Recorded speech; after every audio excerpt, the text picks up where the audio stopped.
Bienvenidos a un nuevo encuentro ICLAS. Como saben, en este espacio aprenderemos juntos sobre diferentes temáticas y herramientas que podrán aplicar tanto en su vida personal como profesional. Este año tenemos una variedad de invitados que nos van a hablar de diferentes temas que son de su expertise. Queremos que también sean parte de esta conversación, por lo que los invitamos a dejar sus comentarios y preguntas al final de este video. Hoy, en un nuevo encuentro este 2018, les quiero presentar a Pelusa Orellana, que es vicedecana de investigación de la Facultad de Educación de la Universidad de los Andes. Bienvenida, Pelusa. Muchas gracias. Y muchas gracias a ti por conversar con nosotros. Pelusa, cuéntanos un poco de ti, tu profesión, tus hobbies. Bueno, yo soy profesora de inglés de origen. Luego hice un magíster y un doctorado en educación y me especialicé básicamente en los temas de alfabetización, todo lo que tiene que ver con enseñanza, diagnóstico y evaluación de la lectura en general, desde la época, digamos, desde los inicios de la educación formal hasta los adultos. Y otra de las áreas que investigo es todo lo que tiene que ver con motivación lectora, o sea, los intereses que tienen especialmente los niños por leer, por querer leer más o porque se desmotivan en la lectura. Perfecto. Bueno, como según un estudio que salió de la Organización para la Cooperación y el Desarrollo Económico, no fue muy alentador y el resultado fue que Chile es uno de los países con la comprensión lectora más baja en la población adulta. Esto es un problema, ya que se traduce en menor empleabilidad, bajos salarios y poca productividad como país. Según este estudio, prácticamente la mitad de los chilenos entre 16 y 65 años puede comprender tareas básicas de lectura como textos breves y sencillos. La comprensión lectora tenemos que entender que no es solamente leer un texto, sino también es leer un gráfico, leer una noticia, en el fondo se involucra de muchas maneras en nuestras vidas y es algo con lo que vivimos día a día. Pero no entremos en la desesperación, para eso tenemos a Pelusa hoy, que nos va a compartir herramientas que podemos aplicar para mejorar nuestros niveles de comprensión lectora, cómo se está evolucionando como país, y lo invitamos a seguir esta conversación y a hacer sus preguntas al final del video. Para partir, Pelusa, cuéntanos qué se entiende por comprensión lectora.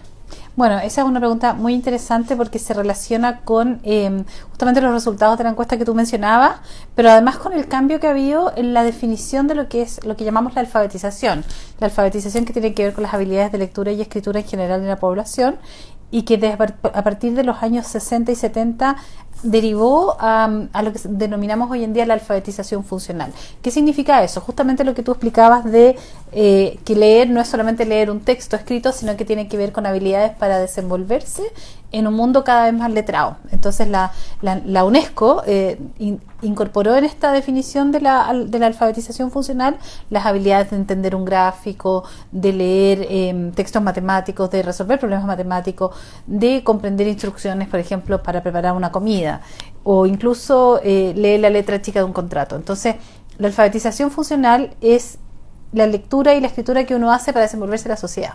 Y eso es lo dramático de los resultados del estudio de la OECD que tú mencionabas, porque cerca del 80% de la población adulta no entiende textos básicos para desenvolverse en la vida diaria. No es que le estemos pidiendo que lea un paper científico, le estamos pidiendo una tarea mucho más básica, y ahí nos estamos dando como el ancho, en el fondo.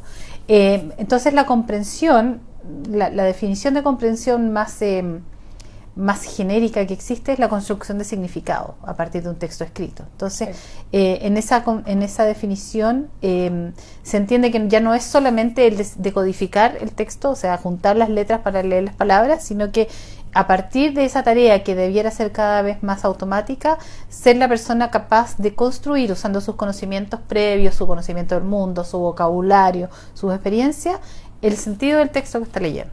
Claro. Eso igual puede tender a confundir de repente. Por ejemplo, si estamos leyendo un texto de la PSU, nuestros conocimientos sobre esa temática de repente puede tender a confundir sobre lo que interpretamos del texto y equivocarnos al dar la respuesta, por ejemplo. Buena pregunta. Eso tiene que ver un poco con la construcción, y ahí entramos en un tema, digamos, más complejo, que es como que también están construidos las herramientas que estamos usando para evaluar comprensión lectora en Chile. Mi opinión es que ahí tenemos todavía bastantes falencias, porque efectivamente los conocimientos previos determinan, y la investigación en todo el mundo ha sido como muy categórica, demostrar que efectivamente los conocimientos que tú traes al leer un texto inciden en tu nivel de comprensión lectora, pero debieran incidir en forma positiva, vale Claro. decir, mientras más sé del mundo, mientras más, si estoy leyendo un texto sobre, no sé, el planeta Marte, mientras más conocimiento tenga yo por lecturas previas o por haber visitado museos con exposiciones, planetarios, etcétera, mi lectura de eso va a ser mucho más completa, mi comprensión va a ser mucho más completa. Claro. ¿Y por qué en Chile está tan descendida la comprensión lectora? ¿Es baja su comprensión tanto a nivel literal como inferencial? Sí. A ver, la comprensión lectora en Chile, el CIMSE nos muestra que en los últimos 15 años hemos, por ejemplo, en cuarto básico hemos mejorado 15 puntos, o sea, no es nada en los últimos 10 años. Estudios como PISA, que evalúan a los niños en comprensión lectora a los 15 años, muestran que Chile es uno de los países que más ha mejorado a nivel mundial de los países emergentes, pero si miramos esos resultados todavía estamos muy bajos. ¿Y qué pasa? O sea, hay miles de razones por las cuales la comprensión lectora podría estar fallando. No es la comprensión es multidimensional, entonces hay factores pedagógicos, hay factores que tienen que ver con la formación de profesores de lenguaje, que a lo mejor no hemos enseñado adecuadamente a los profesores a enseñar la lectura. En otros países, por ejemplo, te pongo el caso de Finlandia. Los finlandeses, cuando entran a carreras de educación, si alguien va a trabajar en educación básica y le va a tocar enseñar en primero básico, el 40% de su malla curricular tiene que ver con métodos de enseñanza de la lectura. O sea, así de preparados están los finlandeses. Nosotros, si miramos las mallas curriculares de la formación pedagógica, profesores básicos, muchas veces no hay ramos específicos en lo que es la enseñanza de la lectura. Se toma el lenguaje en general y muchas veces tienden a remediar falencias que los propios futuros profesores traen de su formación del colegio. Ese es un factor, está el factor pedagógico. Otro factor que tiene que ver con los textos escolares es que en Chile no existe una alineación entre las habilidades lectoras de las personas, que hoy día las podemos medir, y la complejidad de los textos a los cuales se enfrentan, que también la podemos medir. Entonces, cuando lo que muestra la evidencia es que cuando tú alineas de alguna forma las habilidades de la persona, o sea, por ejemplo, si tú lees a X nivel de comprensión y yo te paso un libro para leer a ese mismo nivel de comprensión, es garantizado que tú vas a comprender ese texto con al menos un 75% de éxito. Pero si yo te pongo a leer un texto que está por sobre tu nivel, es demasiado frustrante, claro, y resulta que tú no puedes leerlo. Entonces ese es un factor importante. Y un tercer factor que está un poco ligado a estos otros dos aspectos es que por muchos años, y hay estudios en Chile, hay un estudio muy bonito de la Bárbara Izaguirre y la Loreto Fontaine, que muestra que el foco, evidentemente uno tiene que, para poder comprender, tiene que aprender a decodificar primero. Y ese es el foco muchas veces en la enseñanza de primero básico.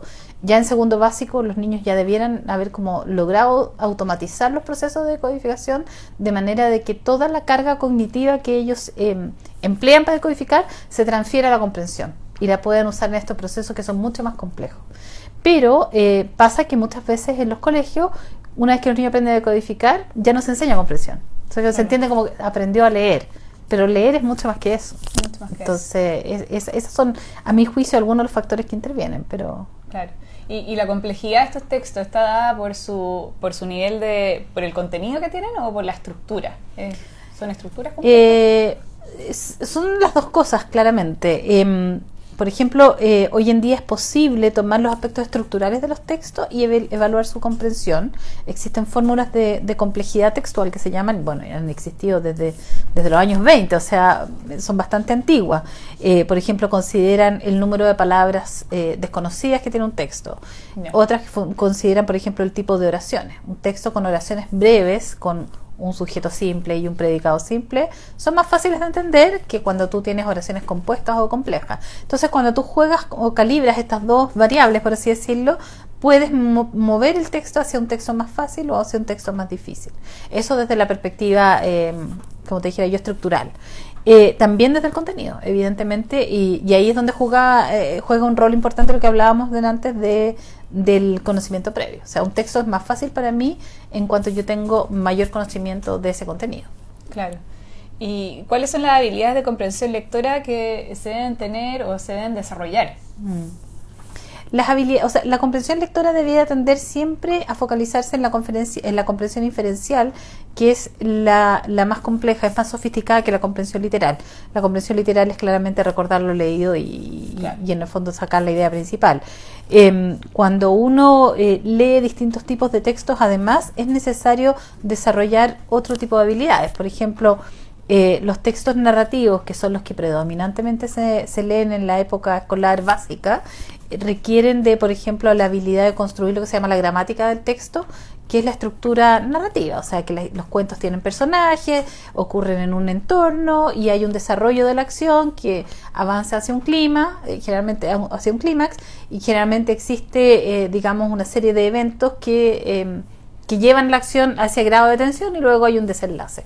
Esa estructura se ha demostrado que cuando los niños manejan esa estructura textual, les es más fácil comprenderlo, porque rápidamente identifican los personajes, los motivos, etcétera. En textos informativos es importante las habilidades, por ejemplo, de resumir ideas, de poder distinguir lo que son ideas principales de detalle, de ser capaz de identificar argumentaciones a favor o en contra de una perspectiva, una postura determinada en un texto. Si es un texto, por ejemplo, en el área de las ciencias sociales, uno puede decir, aquí hay un autor que está expresando un argumento, pero sin embargo existe este otro contraargumento. Y así, también, por ejemplo, lo que es la lectura científica incluye la lectura de gráfico. En Chile no sabemos leer gráficos, la mayoría de la población no sabe, digamos, interpretar la información que aparece en un gráfico de economía o hasta del clima, digamos. Mira, es súper interesante. Y entonces también va muy como relacionado a lo que el Ministerio de Educación da como pautas de lecturas para los niños hoy en día. No sé si eso se está trabajando, cómo se define en el fondo, qué tipo de texto se le pasa a los niños, en qué edad, para estar como al nivel que deberíamos estar, o sea, de que el texto no sea demasiado complejo, demasiado básico. Claro. ¿Cómo se hace eso? Bueno, se está trabajando en eso, eso me consta porque yo he estado ahí en conversaciones con el Ministerio. Lo que el Ministerio tiene muy claro y ha hecho un muy buen trabajo, por lo menos en el área del lenguaje, y desde el año 2010, hay que reconocerlo, es en configurar como el marco teórico de qué es lo que es aprender a leer, cuáles son los subprocesos lectores que inciden en un desarrollo de la comprensión lectora adecuado. Entonces, por ejemplo, sabemos que es necesario que exista un buen desarrollo de la conciencia fonológica, que los niños aprendan a decodificar conociendo tempranamente las letras del alfabeto, su nombre, su sonido, que desarrollen habilidades de decodificación que les permitan llegar a un cierto nivel de automaticidad. Automaticidad significa que cuando yo leo un texto, ese texto que tú tienes ahí, por ejemplo, cuando yo te escucho leerlo, suene como que tú estuvieras hablando, o sea, un nivel de fluidez que denota no solo rapidez, velocidad lectora, que es lo que todo el mundo evalúa, sino que también suene de la manera natural, como suena el habla en general, y que eso de alguna manera denota, por ejemplo, da pistas para la comprensión. O sea, cuando tú lees, por ejemplo, un texto que es un texto de misterio, le vas a poner ciertas pausas, claro. Vas a apoyar con recursos, digamos, no propios de la lectura, pero sí de la entonación, de lo que se llama la prosodia, a ayudar a que ese texto se entienda también mediante tu voz. ¿Ya? Esa es la fluidez. Después está todo lo que es la capacidad de usar estas estrategias de comprensión, por ejemplo, de visualizar un texto. ¿Cómo me imagino esta escena que el narrador está describiendo en el texto? La capacidad de formular inferencias, o sea, a partir de lo que yo leí, creo que va a pasar tal cosa en el cuento. Y habilidades de ese tipo. Perfecto. Entonces, eso. Ahora, respecto a la complejidad del texto, hay que trabajar todavía porque no hay una alineación, un alineamiento adecuado en los textos en Chile. O sea, tenemos niños en segundo, primero básico que están leyendo textos que no corresponden cuyo nivel de dificultad es muy superior a lo que se esperaría para esa edad, por lo menos por las mediciones que hemos realizado nosotros en el último tiempo. Perfecto. Para los que están recién uniéndose, les cuento que estamos hablando con Pelusa Orellana sobre cómo optimizar nuestra comprensión lectora alineando la habilidad de lectura con la dificultad del texto. Pueden hacer preguntas y las trataremos de responder al final de esta entrevista. Pelusa, como estábamos hablando, si estas habilidades no se trabajan durante la época escolar, como hemos hablado mucho de los niños, ¿es posible desarrollar esta habilidad en la etapa adulta? ¿Estamos perdidos? No, yo no diría que estamos perdidos. A ver, hay ciertos aspectos de la lectura que solo se desarrollan en cierta época del desarrollo de la persona, por ejemplo. Y esto no quiere decir que no se... O sea, lo que quiero decir con esto es que en el fondo no vale la pena enseñarlas después de cierto periodo porque en el fondo ya no se logró. Por ejemplo, el caso de la conciencia fonológica, que es la capacidad de identificar y manipular los sonidos de las letras, ¿no? O sea, las letras todas conllevan un sonido, un fonema que se llama, y por eso es que los niños chicos, a través de juegos, canciones, esto no es enseñanza formal, sino que es más bien una cosa lúdica, se trata de que jueguen con las letras, que inviertan sílabas, que cambien sonidos, que conozcan los sonidos iniciales. Esas habilidades, más allá de segundo básico, la verdad es que no, la intervención para mejorarla no tiene muchos resultados. Pero la comprensión, en cambio, es una habilidad que se desarrolla a lo largo de toda la vida, lo mismo que el vocabulario. Entonces, a mayor exposición a lectura, mayor posibilidad de leer y mayor, digamos, progresión a través de textos más complejos, supone que la persona debiera ir mejorando sus habilidades. Y eso es lo que las investigaciones han demostrado. Hay ciertas como técnicas para hallarlo de mejor manera. Por ejemplo, me imagino que si estamos leyendo un texto y aparece mucho una palabra que no entendemos, uno puede sacar el significado de esa palabra por contexto, pero si no pudimos sacarlo en el primer contexto ni en el segundo, nos vamos quedando con una palabra que en el fondo ya no sé, no vamos entendiendo durante la lectura, y eso puede como perjudicar al final nuestra comprensión. Claro. Hay no sé, sugieres como de repente si vamos a subir la complejidad, ya nos vamos a atrever con textos más difíciles, apoyarnos de un diccionario, de ciertas herramientas así. Bueno, sí, el diccionario lamentablemente ha caído tan en desgracia, la gente no quiere usarlo, en los colegios como que los niños siempre prefieren ir a preguntarle al profesor, y uno como adulto dice, bueno, si no lo entendí, tal vez igual entiendo el texto, pero hay ciertas palabras y lo interesante es eso, que uno pueda determinar qué palabras son fundamentales para entender el sentido del texto, y esas sí buscarlas, porque necesito saber explícitamente qué significa la palabra, porque si no, no voy a entender lo que leo. Entonces, más que tener el diccionario para consultar todas las palabras, que normalmente en la vida adulta no es el caso, lo que uno recomienda es que ciertas palabras que sí son claves, uno las destaque, o por último, después de haber leído, vaya al diccionario y la lea. Hoy en día, con la lectura en herramientas tecnológicas, esto es muy fácil porque todos los dispositivos ahora tú aprietas la palabra que no conoces y te sale el significado. Sí. Entonces, eso es maravilloso. O sea, cuando está leyendo en esos formatos, no tiene ni que moverse para ir a buscar el diccionario. Sí, sobre todo si uno está leyendo en otro idioma. Por ejemplo, a mí me encanta leer en inglés en el Kindle, y también una palabra es muy simple, claro, saber qué significa. Y también, bueno, apoyarnos del celular, si en el fondo todos tenemos smartphones. Exacto. Ahora tener un diccionario instalado como aplicación no cuesta tanto, y es una herramienta muy útil. Es muy útil. ¿Existe evidencia de algún trabajo realizado que demuestre progresos en el desarrollo del lector con buenos resultados?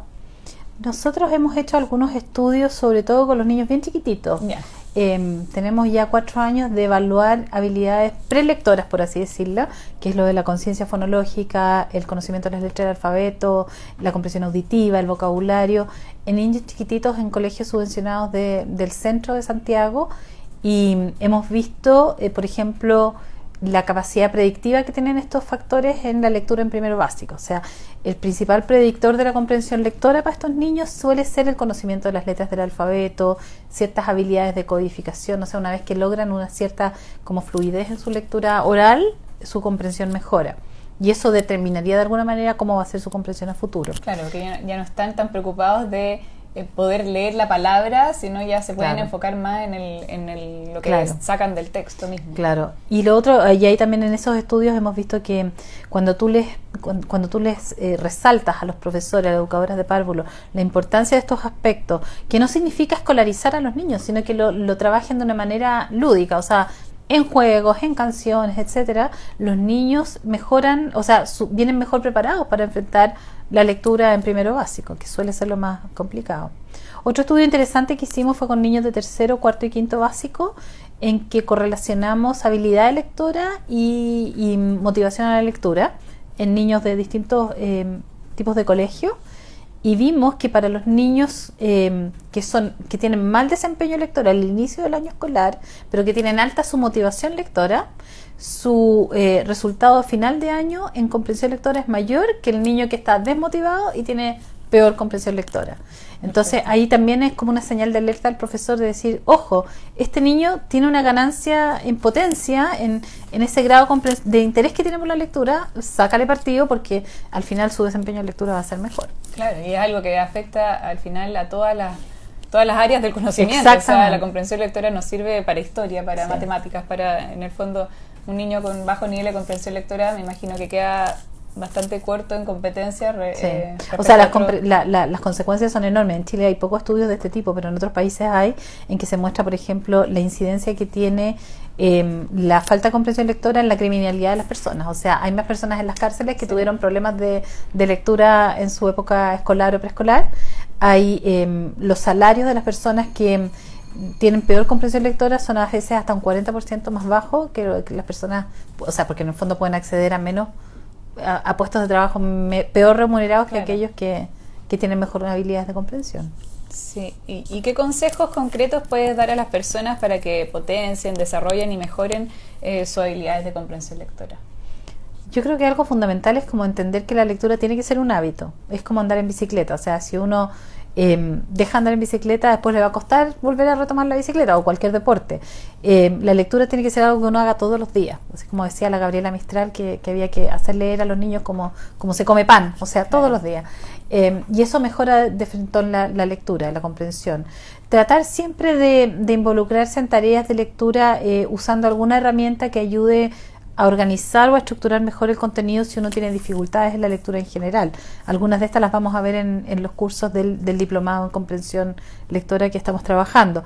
Por ejemplo, la capacidad de visualizar la información o la capacidad de destacar las ideas principales, o sea, apoyarse en un destacador o si a alguien le gusta, no sé, poner estas notitas post-it a los lados. Todo eso facilita la comprensión lectora. Son herramientas externas, estoy pensando en una persona más adulta.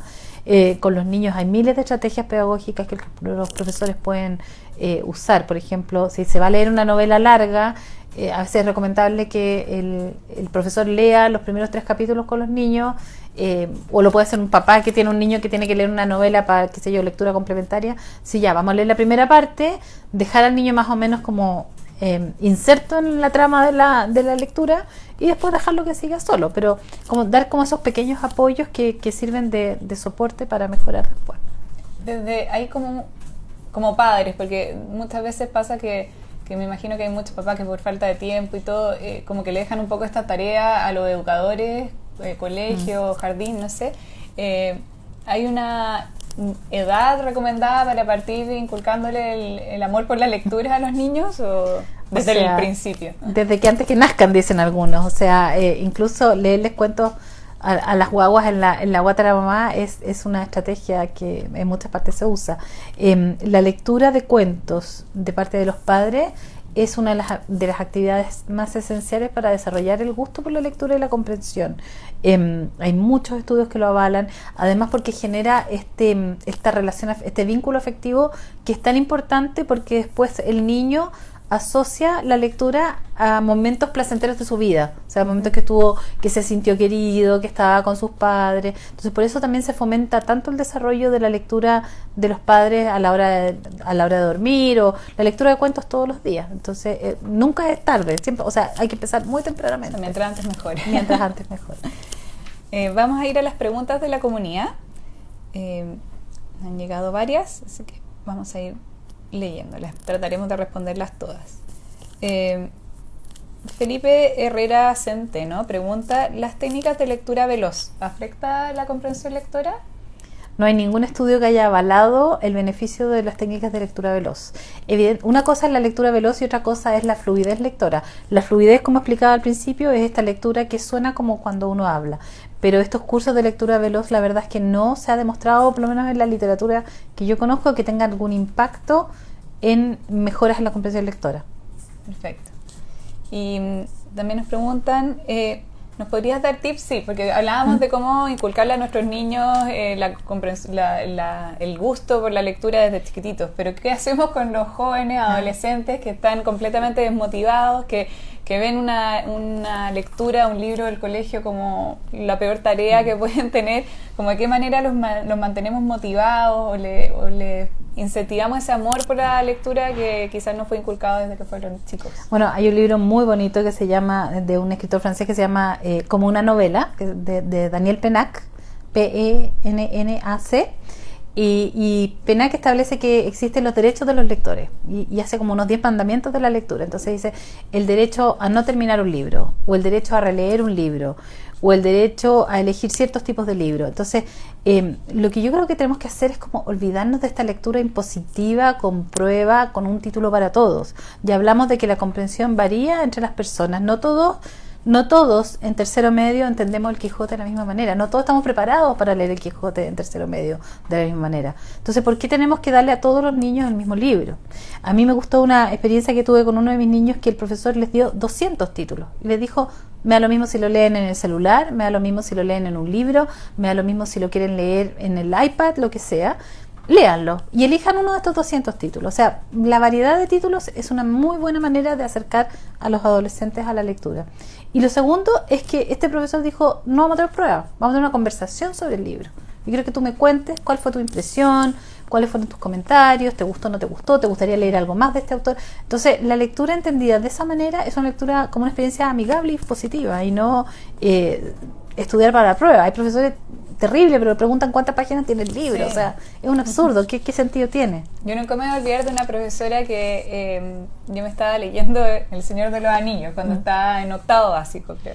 Y estaban, había cierto libro que había que leerse y yo le dije: Miss, no me lo voy a leer porque estoy leyéndome otro libro que estoy muy metida y no voy a cambiar. Y me evaluó por ese libro y lo encontré, en verdad, para mí fue como una recompensa. Sí. Fue es que eso es lo que, claro, nosotros abogamos por la libertad lectora, o sea, porque, o sea, obviamente uno no va a querer que el niño lea algo que no le conviene, no le corresponde por edad, pero si un niño de repente trae un título nuevo, fantástico, porque vamos a tener que leer todos lo mismo, o sea, no todos nos gustan las mismas cosas. Claro. Magdalena Palacios pregunta: ¿qué opinas acerca de la introducción de la escritura creativa en básica y preescolar para lograr mejores resultados en comprensión lectora? No he estudiado mucho el tema de la escritura creativa, pero de lo poco que he leído he observado que hay estudios que avalan como en el fondo una correlación positiva entre el desarrollo, efectivamente, como ella plantea, entre el desarrollo de la escritura creativa y la comprensión lectora posterior. Evidentemente que mientras más experiencias tenga la persona en lo que se llama como el entorno letrado, que es como la interacción con libros, con escritura, con centros de escritura, con experiencia, en que tú entiendas que la lectura y la escritura son actividades sociales. O sea, no es una actividad que uno desarrolla como fuera del mundo, no se va del mundo para leer, sino que uno interactúa con otros a través de la lectura también. Entonces, por lo menos la experiencia que yo tengo de lo que he leído es que es positivo. Y Tatiana Quevedo pregunta: ¿qué opina del desarrollo de las fichas léxicas al término de la lectura de un libro? ¿Sirve? ¿Es una comprensión? ¿Es un complemento a la comprensión lectora? No sé muy bien de qué se refiere con fichas léxicas, pero me imagino que tiene que ver con vocabulario. Y si es eso, bueno, siempre es recomendable que los profesores trabajen explícitamente algunas palabras de vocabulario de lo que leen con los niños para fijar ese conocimiento. O sea, hay palabras que, como hablábamos antes, para poder entender bien el texto yo necesito conocer su significado, y si no me lo explican explícitamente, con ejemplos, con definiciones, con comparaciones, por ejemplo, esta palabra se usa en este contexto pero no se usa en este otro, yo no puedo entenderlo. O sea, y esa es una buena manera de fijarla. Si los niños, por ejemplo, después se dedican a escribir oraciones, todo eso es favorable. Perfecto.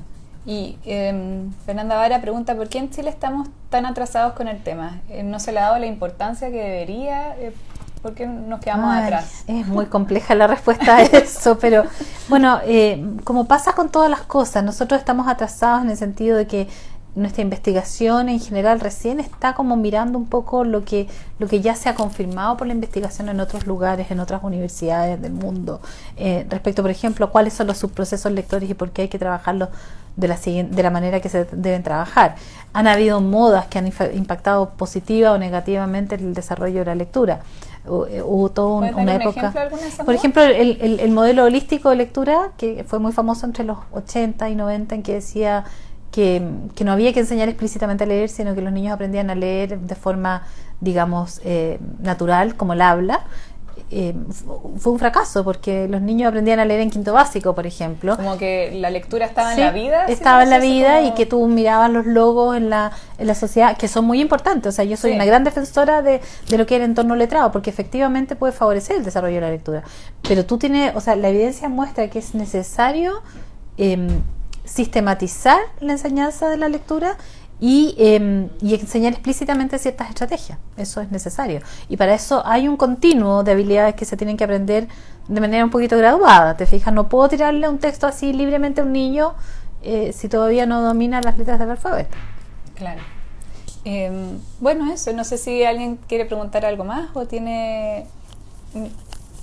A ver, ahí llegó una pregunta más. Vamos a ver. A ver, para cerrar...